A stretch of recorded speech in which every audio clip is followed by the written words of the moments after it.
Hello बच्चों, आप सभी का हमारे चैनल एसएससी जीके हब में बहुत बहुत स्वागत है। मैं हूं उदय शंकर।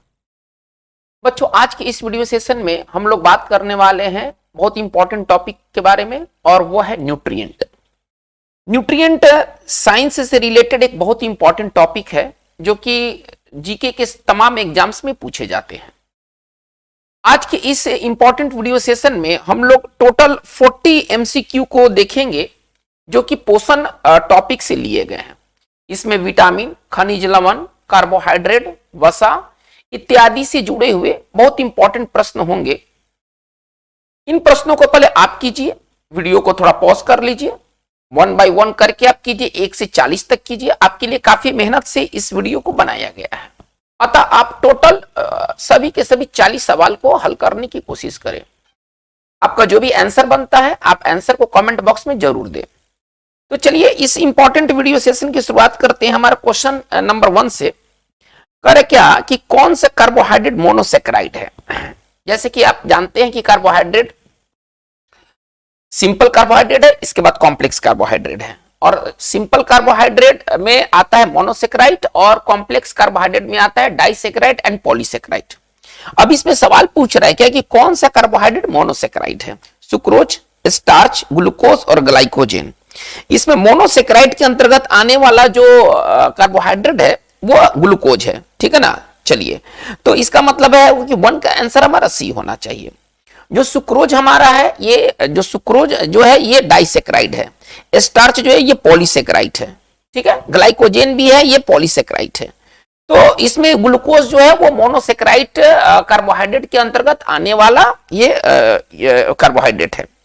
चलिए, तो 1 का राइट आंसर हमारा सी होना चाहिए। आते हैं नंबर 2 में।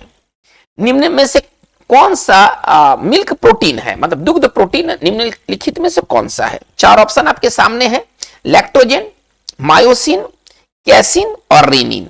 किसको मिल्क मतलब कि प्रोटीन कहा जाता है। लैक्टोजेन को कहा जाता है, मायोसिन को कहा जाता है, कैसिन को कहा जाता है या रेनिन को कहा जाता है। तो बच्चों इसका राइट जो आंसर होना चाहिए वो केसिन होना चाहिए, ठीक है ना। केसिन, दूध में केसिन होने की वजह से ही दूध सफेद दिखाई देता है, ठीक है ना। तो इसको मतलब केसिन को हम लोग मिल्क प्रोटीन के नाम से जानते हैं, यानी कि 2 का हमारा जो होगा वो सी होगा। आइएगा नंबर 3 में। निम्न में से कौन सा विटामिन बी कॉम्प्लेक्स ग्रुप से संबंधित नहीं है, ठीक है ना। यानी कि विटामिन बी ग्रुप से 3 है और 1 नहीं है। चलिए, थाइमिन, रेटिनॉल, फोलिक एसिड और राइबोफ्लेविन। तो बच्चों इसमें राइट आंसर होना चाहिए जो कि बी कॉम्प्लेक्स के अंतर्गत नहीं आते हैं, वो है आपका रेटिनॉल। रेटिनॉल का वैज्ञानिक नाम, रेटिनॉल किसका वैज्ञानिक नाम है, तो विटामिन ए का। तो विटामिन ए जो है ना ये बी कॉम्प्लेक्स ग्रुप में नहीं है। थाइमिन जो है ये विटामिन बी1 है, थाइमिन जो है ये विटामिन बी1 है। फोलिक एसिड जो है ये विटामिन बी9 है। तो ये सब हम क्या देख रहे हैं, ये सभी के सभी बी कॉम्प्लेक्स ग्रुप के ये सभी के सभी विटामिन है। राइबोफ्लेविन विटामिन बी2 है, राइबोफ्लेविन विटामिन बी2 है। तो बच्चों इसका राइट आंसर होना चाहिए रेटिनॉल, जिसका जो है वो विटामिन ए का वो रासायनिक नाम है। चलिए हम आते हैं नंबर 4 में। करे क्या निम्न विटामिन एवं बीमारी से संबंधित निम्नलिखित में से कौन सा युग्म सही नहीं है। एक तरफ विटामिन दिया गया है और एक तरफ बीमारी दिया गया है। आपको यह बताना है कि कौन सा पेयर सही पेयर नहीं है। विटामिन ए की कमी से रतौंधी होता है, विटामिन बी1 की कमी से बेरी बेरी नामक रोग होता है, विटामिन सी की कमी से स्कर्वी होता है और विटामिन ई की कमी से मानसिक विकृति होता है। इसमें से हमें यह देखना है कि कौन सा विटामिन का रोग के साथ पेयर सही नहीं है। चलिए, विटामिन ए रतौंधी के लिए मशहूर है ना। तो इसका विटामिन ए की कमी से रतौंधी होता है, इसको मतलब कोई पढ़े या ना पढ़े इतना तो जरूर जानता है। अच्छा, विटामिन बी1 की कमी से बेरी बेरी होता है, ये डिफिनिट है, श्योर एंड सर्टेन है। विटामिन सी की कमी से स्कर्वी होता है, ये भी तय है। तो राइट आंसर आपका होना चाहिए विटामिन ई। विटामिन ई की कमी से मानसिक विकृति नहीं होता है, बल्कि प्रजनन क्षमता में कमी आती है। तो हमारा राइट आंसर डी होना चाहिए। 4 का राइट आंसर जो होगा वो डी होगा। आते हैं नंबर 5 में। एंजाइम है, एंजाइम क्या है भाई, कार्बोहाइड्रेट है, प्रोटीन है, वसा है और विटामिन है। तो एंजाइम जो है ना वो क्या है, कार्बोहाइड्रेट है, प्रोटीन है, वसा है और विटामिन है। इसमें से एक का सिलेक्शन करना है। तो एंजाइम एक प्रोटीन है, एंजाइम क्या है, प्रोटीन है। 5 का राइट आंसर हमारा बी होगा। आइएगा नंबर 6 में आते हैं। खिलाड़ियों के लिए तुरंत शक्तिदायक है। अगर इंस्टेंट एनर्जी चाहिए तो इंस्टेंट एनर्जी कौन देता है? विटामिन देता है, वसा देता है, कार्बोहाइड्रेट देता है या प्रोटीन देता है? तो बच्चों इसमें जो कार्बोहाइड्रेट है जिसको हम इंस्टेंट एनर्जी के रूप में लेते हैं, और कार्बोहाइड्रेट में भी ग्लूकोज जो होता है ना, किसी खिलाड़ी को, एथलीट को दिया जाने वाला जो तुरंत शक्ति के लिए जो दिया जाता है वो ग्लूकोज होता है, जो कि कार्बोहाइड्रेट का ही, ग्लूकोज जो है ना वो कार्बोहाइड्रेट का ही वो एक रूप है। इसका मतलब कि खिलाड़ियों के लिए तुरंत शक्तिदायक है, कार्बोहाइड्रेट है। ठीक है, 6 का आंसर जो होगा वो सी होगा। आइए नंबर 7 में आते हैं। कौन सा विटामिन दूध में नहीं पाया जाता है? चलिए, vitamin A, vitamin B, vitamin C और विटामिन डी। बच्चों इसका राइट आंसर होना चाहिए विटामिन सी। विटामिन सी दूध में नहीं पाया जाता है, इसको छोड़ करके सभी विटामिन जो है वो दूध में पाए जाते हैं। ठीक है, और एक सवाल भी बनता है कि यदि कोई व्यक्ति अगर केवल दूध पीता है और दूध के अलावा वो कुछ और खाता पीता नहीं है, मतलब उसका जीवन यापन केवल दूध पर ही होता है, तो उस व्यक्ति को क्या हो सकता है, कौन सी बीमारी हो सकती है? अब हमें यह देखना है कि विटामिन सी दूध में नहीं पाया जाता है, यानी कि यदि वो व्यक्ति, यदि वो दूध ही लेता है और दूध पर ही वो अपना जीवन टिकाता है, तो इसका मतलब है कि विटामिन सी की कमी से होने वाला स्कर्वी से वो पीड़ित होगा। ठीक है ना, से वो पीड़ित होगा। तो कौन सा सवाल है कि कौन सा विटामिन दूध में नहीं पाया जाता है? तो विटामिन सी दूध में नहीं पाया जाता है। 7 का राइट आंसर जो होगा वो सी होगा। आइए नंबर 8 में, कार्बोहाइड्रेट में आते हैं। कौन कौन सा कार्बोहाइड्रेट के उदाहरण है? वसा और शर्करा, वसा, शर्करा और प्रोटीन, स्टार्च, शर्करा और प्रोटीन, शर्करा और स्टार्च और शर्करा। बच्चों इसमें पहले तो हम ये समझ ले कि कार्बोहाइड्रेट एक अलग चीज है, वसा एक अलग चीज है, प्रोटीन एक अलग चीज है। यानी कि कभी भी प्रोटीन और वसा जो होगा वो कार्बोहाइड्रेट के अंतर्गत नहीं आएगा। इसका मतलब है कि हमारा ये कैंसिल क्योंकि वसा है, चलिए ये भी कैंसिल क्योंकि इसमें वसा और प्रोटीन दोनों है, चलिए इसमें ये कैंसिल क्योंकि इसमें प्रोटीन आ गया। ये सब तो अलग अलग चीज है। तो कार्बोहाइड्रेट के अंतर्गत आते हैं स्टार्च और शर्करा, स्टार्च और शर्करा। इसका मतलब 8 का राइट आंसर हमारा क्या होना चाहिए? डी होना चाहिए। आइए नंबर 9 में, निम्नलिखित में कौन सा जोड़ा सही है? आपको सही जोड़ा का चुनाव करना है। Vitamin B1 retinol, vitamin बी2 रेबोफ्लेविन, vitamin B6 niacin, vitamin D जो है वो टोकोफेरॉल। विटामिन का नाम है और इधर इसका रासायनिक नाम है। देखिए विटामिन बी1 रेटिनॉल, ये आपका रॉन्ग है। विटामिन बी1 थाइमिन होता है, रेटिनॉल नहीं होता, थाइमिन होता है। चलिए विटामिन बी2 रेबोफ्लेविन होता है, ये सही है। विटामिन बी6 के बारे में देख लेते हैं, ये नियासिन नहीं है, ये पायरोडिक्सिन है ना, पायरिडेक्सिन है, पायरोडॉक्सिन है, पायरिडॉक्सिन है। ठीक है, अच्छा। और विटामिन डी टोकोफेरॉल नहीं, कैल्सीफेरॉल है ना, ये टोकोफेरॉल नहीं कैल्सीफेरॉल है, कैल्सीफेरॉल है। तो बच्चों इसका राइट आंसर क्या होना चाहिए? राइट आंसर इसका बी होना चाहिए। विटामिन बी2 जो है वो रेबोफ्लेविन है, यानी कि 9 का आंसर जो होगा वो हमारा बी होगा। आइए नंबर 10 में, वे पदार्थ जो शरीर में वृद्धि और नए कोशिकाओं के निर्माण के लिए जरूरी होते हैं, है ना, शरीर के वृद्धि के लिए और जो न्यू टिश्यूज के निर्माण के लिए, इसमें से क्या आवश्यक है? प्रोटीन, ग्लूकोज, कार्बोहाइड्रेट और विटामिन। तो बच्चों इसका राइट आंसर होना चाहिए प्रोटीन। प्रोटीन शरीर के विकास के लिए और नए टिश्यू के निर्माण के लिए बेहद जरूरी है, यानी कि 10 का राइट आंसर हमारा ए होगा। आते हैं नंबर 11 की तरफ। पेलेग्रा रोग किस पोषक पदार्थ के लगातार कमी से होता है? यदि शरीर में कौन सा पोषक तत्व की लगातार कमी हो जाए तो पेलेग्रा नामक एक बीमारी होता है। ठीक है, साइकोवाल्मिन, थाइमिन, नियासिन और एस्कॉर्बिक एसिड। बहुत इंपॉर्टेंट सवाल है बच्चों, इसका राइट आंसर होना चाहिए नियासिन, है ना, इसका राइट आंसर होना चाहिए नियासिन। विटामिन बी3 जो होता है ना, ये नियासिन के नाम से जाना जाता है। इसका एक और नाम है पीपीएफ, है ना, पेलेग्रा प्रिवेंटिंग फैक्टर। देखिए इस बी3 का एक नाम है नियासिन है, ठीक है, बी3 का एक और नाम है ना पीपीएफ, इसको कहा गया है क्योंकि पेलेग्रा को ये ठीक करने वाली ये विटामिन होती है। ठीक है, इसका पूरा नाम पीपीएफ का क्या नाम होगा? पेलेग्रा, एक बार आवाज को ठीक से सुना जाए, प्रिवेंटिंग फैक्टर। ठीक है ना, तो इसका मतलब है कि पेलेग्रा रोग जो होता है वो नियासिन की कमी से होता है, यानी कि शरीर में अगर बी3 की कमी हो जाए तो ये पेलेग्रा को जन्म देता है। ठीक है, यानी कि 11 का राइट आंसर हमारा क्या होना चाहिए? सी होना चाहिए। आते हैं नंबर 12 की तरफ। करेंगे सबसे अधिक मात्रा में प्रोटीन प्रति ग्राम किस में पाया जाता है? ठीक है, आपके सामने 4 ऑप्शन है, मूंगफली, सोयाबीन, गेहूं और मक्का। किसमें सबसे ज्यादा प्रोटीन होता है? तो ये जो प्रोटीन होता है सोयाबीन में प्रति ग्राम के अगर हिसाब से देखा जाए तो प्रोटीन, है ना, सोयाबीन में सबसे अधिक पाया जाता है, यानी कि 12 का आंसर हमारा बी होगा। ठीक है, चलिए आते हैं नंबर 13 में। निम्नलिखित में से कौन सा विटामिन गोल्डन राइस या सुनहला चावल में प्रचुर मात्रा में पाई जाती है? गोल्डन राइस में पाया जाने वाला कौन सा विटामिन? ये बहुत इंपॉर्टेंट सवाल है। विटामिन के, विटामिन B6, विटामिन ए और vitamin D.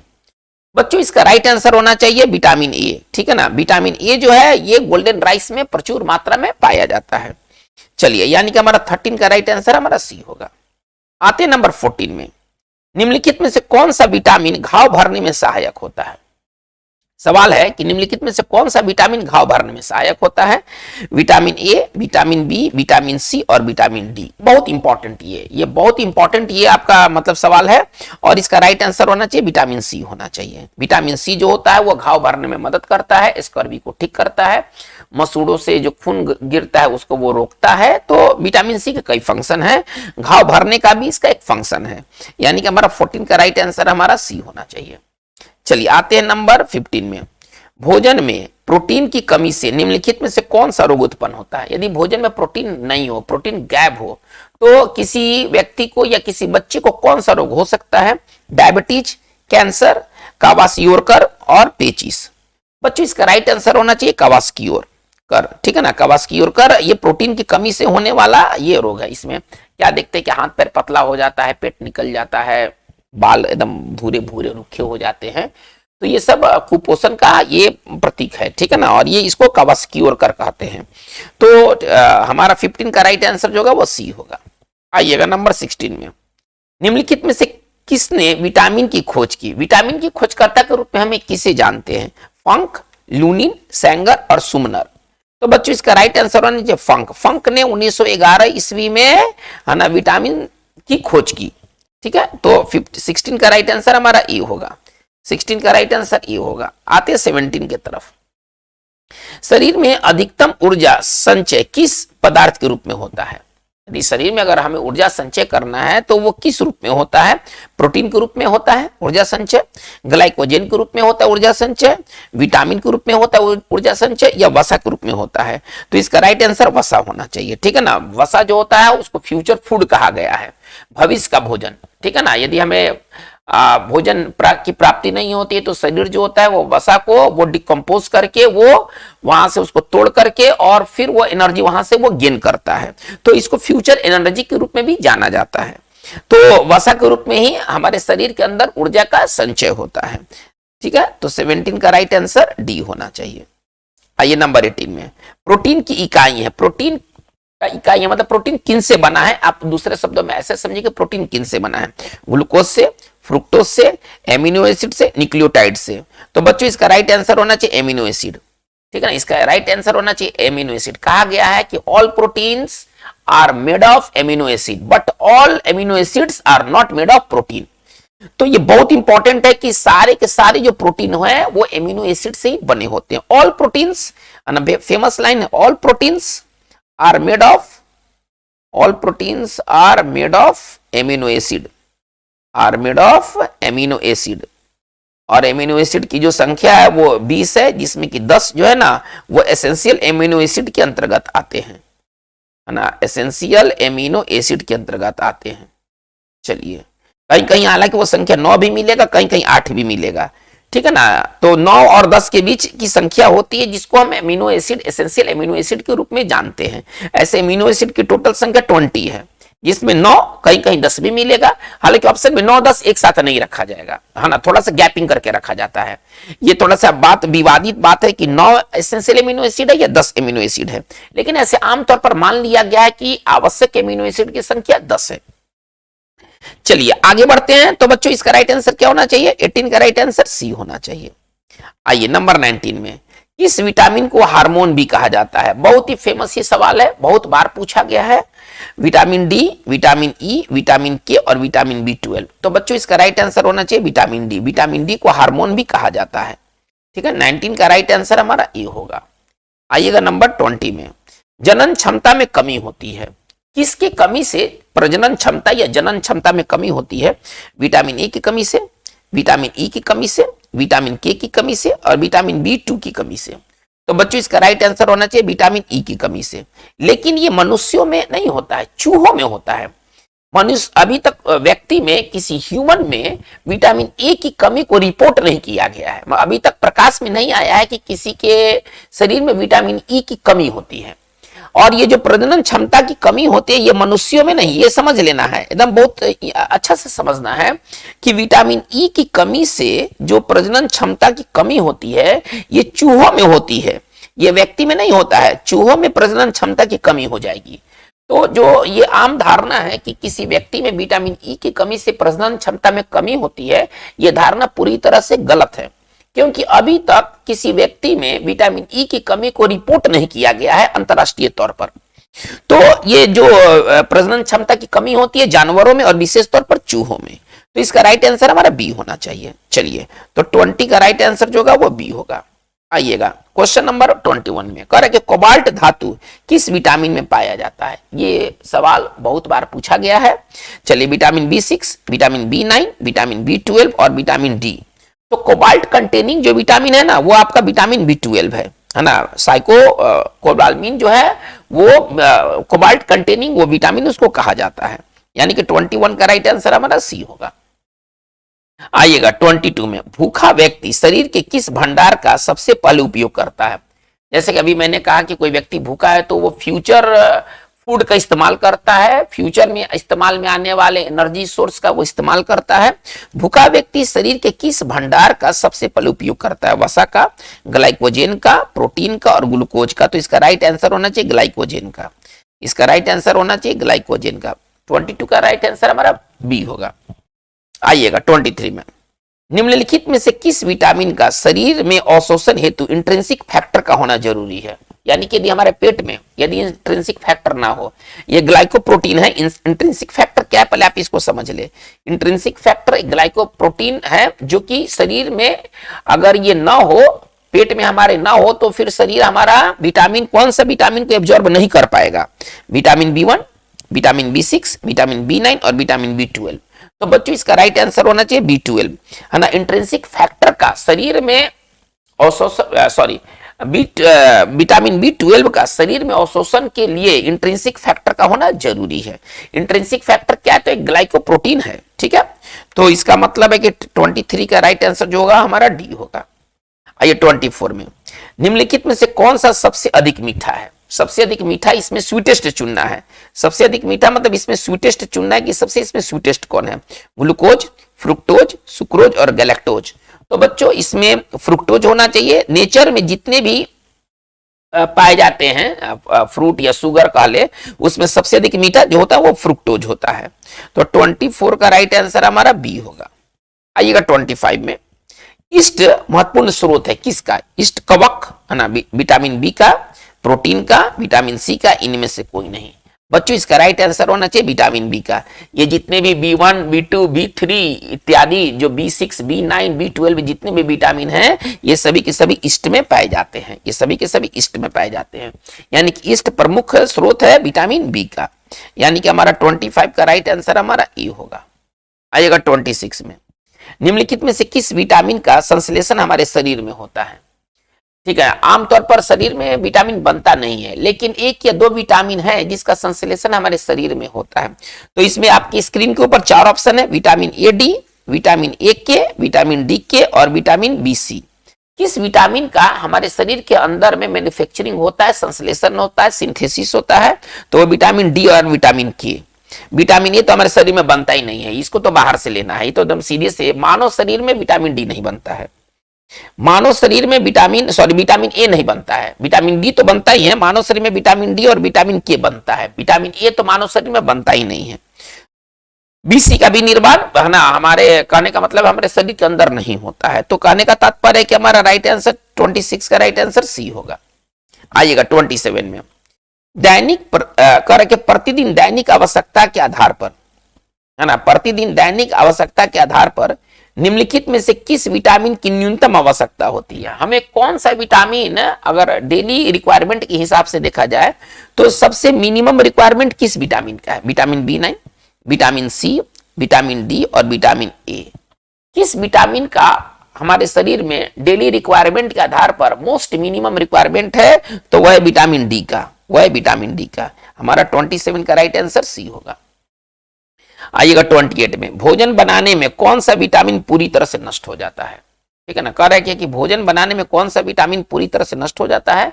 Vitamin C, vitamin D, vitamin E और विटामिन के। तो विटामिन बच्चों, विटामिन सी होता है ना, ये उष्मा से, प्रकाश से, हवा से पूरी तरह से नष्ट होने वाला विटामिन है। जो ही आप इसको खाना, आप कुकिंग के दौरान ये विटामिन पूरी तरह से नष्ट हो जाता है। ठीक है ना, ये कुकिंग के दौरान ये विटामिन पूरी तरह से नष्ट हो जाता है, यानी कि हमारा 28 का राइट आंसर हमारा ए होगा।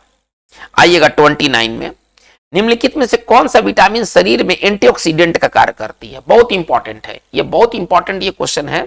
करे कि निम्नलिखित में से कौन सा विटामिन शरीर में एंटीऑक्सीडेंट का कार्य करती है। अब एंटीऑक्सीडेंट के बारे में अगर आप जानते हैं तो आप इस सवाल को आसानी से पकड़ सकते हैं, इसके उत्तर को आप आसानी से पा सकते हैं। Vitamin A, vitamin B, vitamin C और विटामिन के। तो बच्चों इसका राइट आंसर होना चाहिए विटामिन सी। विटामिन सी हमारे शरीर में एंटीऑक्सीडेंट का कार्य करते हैं। एंटीऑक्सीडेंट क्या है भाई, ये वैसे चीज हैं जो कि कैंसरस सेल से लड़ते हैं, कैंसर के है ना सेल से ही लड़ते हैं। ये कैंसरस सेल से लड़ने वाले ये पदार्थ होते हैं एंटीऑक्सीडेंट। ठीक है ना, तो एंटीऑक्सीडेंट क्या होते हैं, जो कैंसर को दबाए, कैंसर को पनपने न दे, कैंसरस सेल को वो मार गिराए, कैंसरस सेल को दबाने का काम करता है। आप इसका मतलब, इसका मेन फंक्शन क्या है एंटीऑक्सीडेंट का। एंटीऑक्सीडेंट करता क्या है, ये होता क्या है। एंटीऑक्सीडेंट वैसे सब्सटेंस होते हैं जो कि कैंसर सेल को दबाते हैं, उससे लड़ते हैं। इसका मतलब है कि हमारा 29 का राइट आंसर जो होगा वो सी होगा। आइएगा नंबर आते हैं 30 में, करें जीरोफ्थाल्मिया है ना शरीर के किस अंग को प्रभावित करती है ना, कान को, आंत को, त्वचा को और आंख को। इसका राइट आंसर होना चाहिए बच्चों आंख, है ना। विटामिन ए की कमी से जीरोफ्थाल्मिया होता है। और जीरोफ्थाल्मिया में क्या होता है, कॉर्निया जो होता है हमारे आंख के अंदर ना मोटा हो जाता है, अपारदर्शी हो जाता है, और ये बच्चों में ना अंधापन पैदा करता है। जीरोफ्थाल्मिया क्या होता है, बच्चों में अंधापन का ये समस्या जन्म देता है, यानी कि यह किस अंग को प्रभावित करता है, हमारे आई को प्रभावित करता है। 30 का राइट आंसर हमारा डी होगा। आइएगा 31 में, अरे क्या निम्नलिखित में से कौन सा विटामिन संक्रमण से लड़ने में मदद करता है। तरह तरह के, जैसे कि बैक्टीरियल इन्फेक्शन है, वायरल इन्फेक्शन है, तो तरह तरह के इन्फेक्शन से लड़ने में मदद करता है वो विटामिन आपको चुनना है। Vitamin A, vitamin D, vitamin E और विटामिन के। बच्चों इसका राइट आंसर होना चाहिए विटामिन ए। विटामिन ए जो है वो कई तरह के शरीर में होने वाले संक्रमण से लड़ने में मदद करता है। इसलिए कोई नवजात जब बच्चा होता है, जब कोई बच्चा होता है तो उसको विटामिन ए का खुराक दिया जाता है ताकि बच्चा संक्रमण से लड़ सके। तो इसका मतलब है कि 31 का राइट आंसर हमारा ए होगा। आइएगा 32 में, अच्छे बाल एवं त्वचा के लिए कौन सा विटामिन जरूरी है। ठीक है ना, किसी व्यक्ति के अच्छे बाल और त्वचा के लिए कौन सा विटामिन जरूरी है, तो विटामिन ए जरूरी है। ठीक है ना, कि विटामिन B2 जरूरी है या विटामिन के जरूरी है, या इनमें से कोई नहीं। तो बच्चों इसका राइट आंसर होना चाहिए विटामिन ए। ठीक है ना, इसका राइट आंसर होना चाहिए विटामिन ए। 32 का आंसर ए होगा, है ना। विटामिन ए जो है वो आंख के अलावा अच्छे बाल और अच्छे त्वचा के लिए भी ये एक जरूरी का विटामिन है। 33 में आते हैं, निम्नलिखित में से किसकी कमी से गर्भवती महिलाओं में मेगालोब्लास्टिक एनीमिया नामक बीमारी होती है। यदि किसी प्रेग्नेंट वुमेन में क्या कम रह जाए तो उसको मेगालोब्लास्टिक एनीमिया हो जाएगा। मेगालोब्लास्टिक एनीमिया में क्या होता है, मेगा मतलब बड़ा, आप ऐसा समझिए। मेगालोब्लास्टिक एनीमिया में क्या होता है, आरबीसी बड़े आकार में बनने शुरू हो जाते हैं। आरबीसी बड़े आकार में बनते हैं, जो कि मतलब उस प्रेग्नेंट वुमेन के लिए बहुत ही डेंजरस साबित हो जाता है।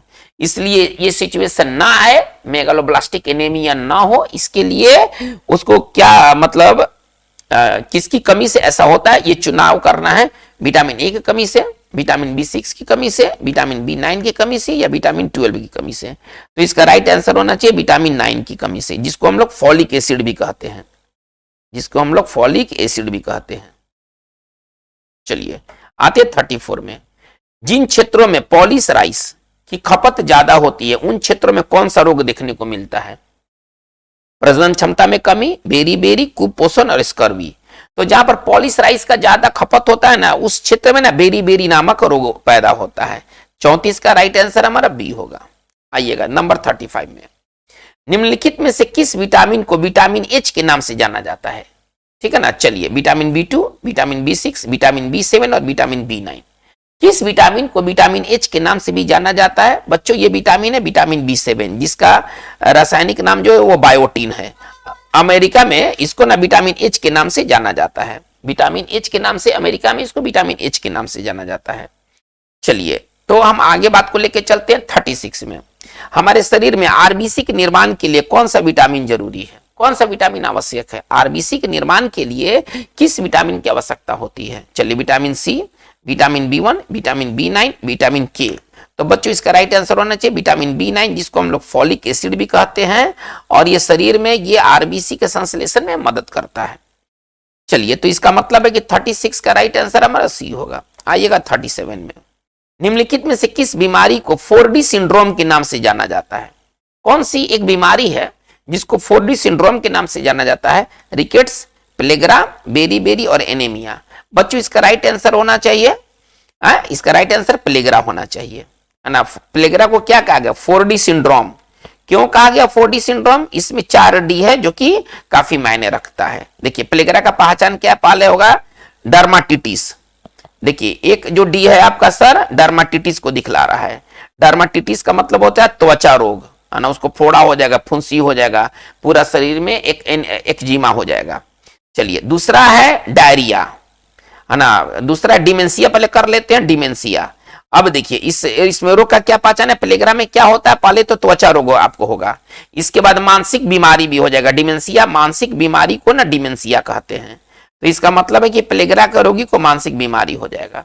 तीसरा डी फॉर डायरिया होगा उसको, है ना। इसको डायरिया होगा, पहले आप ऐसे समझिए, है ना। इसको डायरिया होगा और बार बार इसको दस्त या उल्टी होंगे।